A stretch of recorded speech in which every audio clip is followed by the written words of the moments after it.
ओम श्री गणेशाय नम नमस्कार बंधुगण आपण मानकु आम यूट्यूब चैनल को स्वागत। बंधुगण आज ए वीडियो आपण मानक पई बहुत ही खास हेबाकु जाउछि। आज आमे आपण को कहबू आपण को पई 27 और 28 तारिख रो दिनटी किपरि साब्यस्त हेबो, केउ प्रकार रो आज रो दिन को आपण प्लानिंग करिवे, ता सहित आमे विशेष भाबरे आपण को कहबू कि ए दुई दिन रे स्थिति को आपण किपरि भाबरे कटेइबे। ए दिन रे विशेष भाबरे जदि आमे आपण मानकु कहबू तो केउ केउ जिनिस रे आपन को फायदा हेबो, केउ सब जिनिस रे आपन को सावधानियता अवलंबन करबा को पड़िबो, आपन को लव लाइफ किपरि रहिबो, कैरियर किपरि रहिबो, बिजनेस आ व्यापार किपरि रहिबो, ता सहित स्वास्थ्य रो महत्वपूर्ण इन्फॉर्मेशन मध्ये आमे आपन मानन को देबू। आ वीडियो शेष रे आमे आपन मानन को गोटे उपाय विषय रे मध्ये कहबू, जहा द्वारा आपन आज रो दिन को आहुरी अधिक शुभ और मंगलदायक साब्यस्त करि परिबे। आगो को वीडियो आरंभ करने पूर्व आपण को आमर रिक्वेस्ट, जदि आपण ए चैनल नुआ आछंती चैनल को सब्सक्राइब करंतु, सांगरे नोटिफिकेशन बेल को मध्य ऑन करंतु, जहा द्वारा समय समय रे सह नुआ नुआ वीडियो रो नोटिफिकेशन आपण को पाखरे सर्वप्रथमे पहुंचीबो। आसंतु जानिबा किपरि रहिबो आपण को पई 26 और 27 तारिख रो दिन। सबुठारो प्रथमे कहिबा कि कोन आपण को पई आज पॉजिटिव रहिबा पई जाउछि। जदि विशेष भाबरे कहिबा तो फ्रेंड्स, ए दिन रे किछि राजनीति लोकंक सह साक्षात आपणक लोकप्रियता को बढ़ेइबो। एहा सहित जन संपर्कर दायरा मध्य आपणकर बढ़ी जिवो। संतानकर तरफरु तांकर कैरियर को नेकी ए दिन रे कोनोसी शुभ समाचार आपणको मिली पारे। आपणकर सिद्धांतबाजी दृष्टिकोण समाज एवं धार्मिक स्थल रे आपणको सम्मानजनक उपाधि मध्य प्रदान करिवो। ता सहित धार्मिक एवं आध्यात्मिक गतिविधि रे विशेष भाबरे आपणकर महत्वपूर्ण योगदान रहिबो। प्रॉपर्टी संबंधित कोनोसी अटके थिबा कार्य पूरा हेबार विशेष भाबरे संभावना रहिछि। ए दिनर समय आपणको भलो खराब रो स्थिति देव। ता सहित भाग्य एवं संतान संबंधित कार्य रे मध्य आपणको सुविधा प्राप्ति हेबो।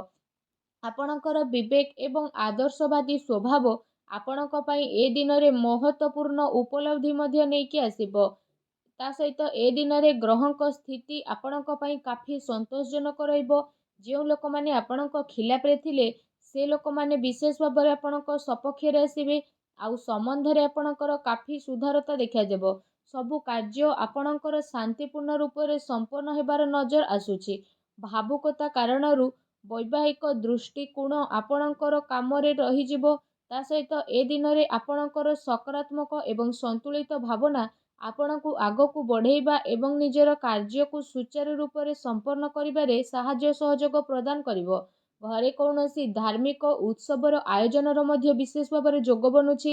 ए दिन रे आपण पुणी थरे निजे निजको ताजा विशेष भाव में अनुभव करिवे।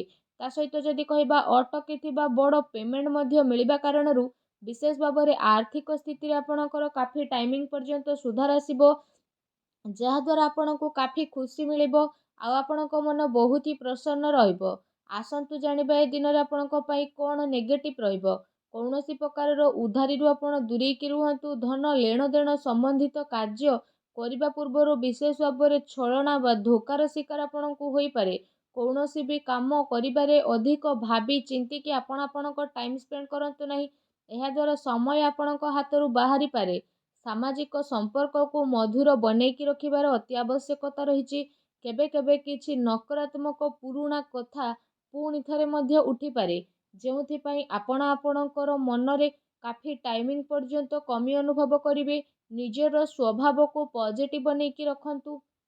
ता सहित ए कथार मध्य आपणको ध्यान देबार आवश्यकता रहिछि कि आपणकर सरल स्वभावर किछि लोक माने भूल फायदा मध्य उठेई पारंती। जेउथि पई जदि कहिबा आपणकर मनर स्थिति काफी विचलित हेबो। ता सहित अन्यर कथा को सुलझेइबारे आपणकर केते सारा महत्वपूर्ण कार्य मध्य अटकी पारे। ता सहित कौनसी प्रकार जदि काहाको प्रमिस करिसेंती तो ताको पूरा करंतु, नचेत समाज रे आपणकर इमेज बिगिड़ी जाई पारे। किछि लाभदायक मौका मध्य आपणक हातरू बाहरी जिबार विशेष भाव में संभावना बनुछि। एहा सहित जदि कहिबा देखैबा प्रवृत्ति ठारू आपण दूरी की रुहंतु। ए समय रे धन संबंधित किछि नुकसानदायक स्थिति देखा देबो। सेथिपई कौनसी भी प्रकार निवेश को आपण ए समय रे दूरी की रुहंतु। ସମ୍ପତ୍ତି ସମ୍ବନ୍ଧିତ ବିବାଦୀୟ ମାମଲାରେ ଯଦି କହିବା ଧ୍ୟାନ ରଖନ୍ତୁ କି ଭାଇ ଭଉଣୀଙ୍କ ସହ ସମ୍ବନ୍ଧ ଆପଣଙ୍କର ଖରାପ ନ ହେଉ। ପିଲାଙ୍କର ଗତିବିଧିରେ ଧ୍ୟାନ ରଖିବାର ଅତି ଆବଶ୍ୟକ ରହିଛି। ତାଙ୍କର କିଛି ଭୁଲ ଆଦତ ବା ସଙ୍ଗତ ତାଙ୍କୁ ପ୍ରୋବ୍ଲେମରେ ମଧ୍ୟ ପକାଇ ପାରେ। ତେଣୁ ସେମାନଙ୍କୁ ସକାରାତ୍ମକ କାର୍ଯ୍ୟରେ ବ୍ୟସ୍ତ କରିବା ଅତି ଆବଶ୍ୟକ ରହିବ, ଯାହା ତାଙ୍କର ଭବିଷ୍ୟତ ପାଇଁ କାଫି ଲାଭଦାୟକ ସିଦ୍ଧ ହେବ। ଆସନ୍ତୁ ଜାଣିବା ଏ ଦିନରେ ଆପଣଙ୍କର ଲଭ୍ ଲାଇଫ୍ କିପରି ରହିବ। ଘରର ମାହୋଲ ଅନୁଶାସିତ ଏବଂ ଖୁସି ଭରା ମଧ୍ୟ ରହିବ। ପ୍ରେମ ସମ୍ବନ୍ଧରେ ମର୍ଯ୍ୟାଦା ବନେଇକି ରଖିବାର ଆବଶ୍ୟକତା ରହିଛି।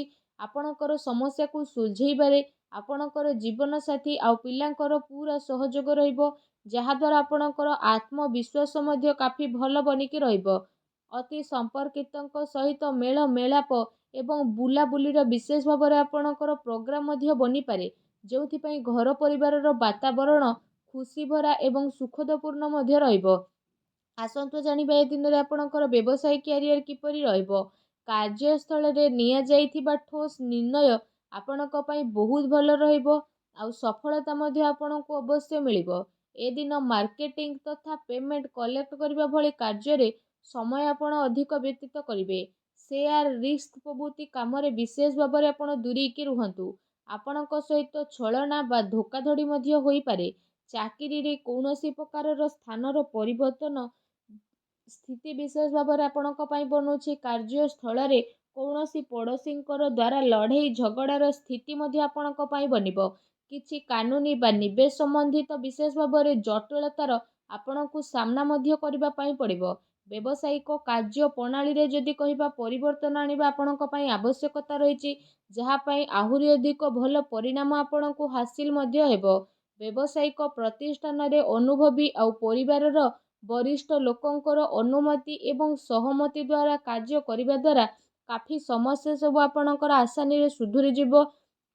ଧନର ଲେଣଦେଣ ସମ୍ବନ୍ଧିତ କାର୍ଯ୍ୟରେ ଅଚାନକ କୌଣସି ଲାଭଦାୟକ ସ୍ଥିତି ମଧ୍ୟ ଏ ଦିନରେ ବନିବ, ଯାହା ପାଇଁ ଆପଣଙ୍କୁ କାଫି ଖୁସିର ଅନୁଭବ ହେବ। କାର୍ଯ୍ୟକ୍ଷେତ୍ରରେ ଯଦି କହିବା ଆପଣ ଯାହା ପରିବର୍ତ୍ତନ ସମ୍ବନ୍ଧିତ ଯୋଜନା ବନାଉଥିଲେ, ସେସବୁ ଉପରେ ଲାଭ କମାଇବାର ଉଚିତ ସମୟ ଏବେ ଆସିଯାଇଛି। ଏ ସମୟରେ ନିଜର ଅଧିକତମ ଊର୍ଜା ନିବେଶ ସମ୍ବନ୍ଧିତ କାର୍ଯ୍ୟରେ ଲଗାନ୍ତୁ। ବର୍ତ୍ତମାନର ଗତିବିଧି ଉପରେ ନିଜର ଧ୍ୟାନ କେନ୍ଦ୍ରିତ କରନ୍ତୁ, ଏହା ଆପଣଙ୍କ ପାଇଁ ବହୁତ ଭଲ ରହିବ। ଆସନ୍ତୁ ଜାଣିବା ଏ 2 ଦିନରେ ଆପଣଙ୍କର ସ୍ୱାସ୍ଥ୍ୟ କିପରି ରହିବ। ଯଦି ବିଶେଷ ଭାବରେ କହିବା ଏ ଦିନରେ ଆପଣଙ୍କ ସ୍ୱାସ୍ଥ୍ୟ ବହୁତ ହି ଭଲ ରହିବ, କିନ୍ତୁ ଦିନଚର୍ଯ୍ୟାକୁ ବ୍ୟବସ୍ଥିତ ବନେଇକି ରଖିବା ଆପଣଙ୍କ ପାଇଁ ଅତି ଆବଶ୍ୟକ ରହିଛି। ଏହାଦ୍ୱାରା ଆପଣ ଆପଣଙ୍କ ଖାଦ୍ୟପେୟ ଉପରେ ଧ୍ୟାନ ଦିଅନ୍ତୁ। ତା ସହିତ ଆପଣ ଆପଣଙ୍କ ସ୍ୱାସ୍ଥ୍ୟକୁ ଆହୁରି ଅଧିକ ଭଲ ରଖିବା ପାଇଁ ପ୍ରତିଦିନ ଯୋଗ କରନ୍ତୁ, ବ୍ୟାୟାମ କରନ୍ତୁ ଏବଂ ସୁସ୍ଥ ରୁହନ୍ତୁ। ଫ୍ରେଣ୍ଡସ୍, ଆସନ୍ତୁ ଜାଣିବା ଏ ଦିନରେ ଆପଣଙ୍କ ପାଇଁ କ'ଣ ବିଶେଷ ଉପାୟ ରହିଛି। ଆମେ ଆପଣମାନଙ୍କୁ ଯେଉଁ ଉପାୟ ବିଷୟରେ କହିବାକୁ ଯାଉଛୁ, ଏ ଉପାୟକୁ ଆପଣମାନେ ଆଜି ରାତିରେ ବିଶେଷ ଭାବରେ କରିନିଅନ୍ତୁ। ଯଦି ବିଶେଷ ଭାବରେ ଆମେ ଆପଣଙ୍କୁ କହିବୁ ଉପାୟ ସ୍ୱରୂପ, ଆପଣ ଯେତେବେଳେ ରାତିରେ ଶୋଉଛନ୍ତି ତ ଶୋଇବା ପୂର୍ବରୁ ବିଶେଷ ଭାବରେ ଗୋଟେ ପାତ୍ରରେ ବା ଢାଳରେ କ୍ଷୀର ବା ଦୁଗ୍ଧକୁ ଭରିକି ରଖନ୍ତୁ ଆଉ ଶୋଇଯାଆନ୍ତୁ ଘରେ ରୁମ୍ ଭିତରେ ରଖିକି। ତାପରେ ଆପଣ ତାପର ଦିନ ସକାଳେ ଉଠନ୍ତୁ। ବିଶେଷ ଭାବରେ ସକାଳୁ ଶୀଘ୍ର ଉଠନ୍ତୁ। ସ୍ନାନ ଆଦି କରିସାରିବା ପରେ ଆପଣ ସେ ଢାଳକୁ ଭଗବାନ ଭୋଳାନାଥଙ୍କୁ ସ୍ମରଣ କରିକି ଅଶ୍ୱତ୍ଥ ବୃକ୍ଷ ମୂଳରେ ଅର୍ପଣ କରିଦିଅନ୍ତୁ। ଏପରି କରିବା ମାତ୍ରେ ହିଁ ଭଗବାନ ଭୋଳାନାଥ ବହୁତ ଶୀଘ୍ର ପ୍ରସନ୍ନ ହେବେ ଆଉ ଆପଣଙ୍କର ସମସ୍ତ ମନୋକାମନା ପୂରଣ କରିବେ। ଭିଡ଼ିଓ କେମିତି ଲାଗିଲା କମେଣ୍ଟ କରିକି ଜଣାନ୍ତୁ। ଚ୍ୟାନେଲରେ ନୂଆ ଆସିଲେ ଚ୍ୟାନେଲକୁ ସବସ୍କ୍ରାଇବ୍ କରନ୍ତୁ। ଧନ୍ୟବାଦ।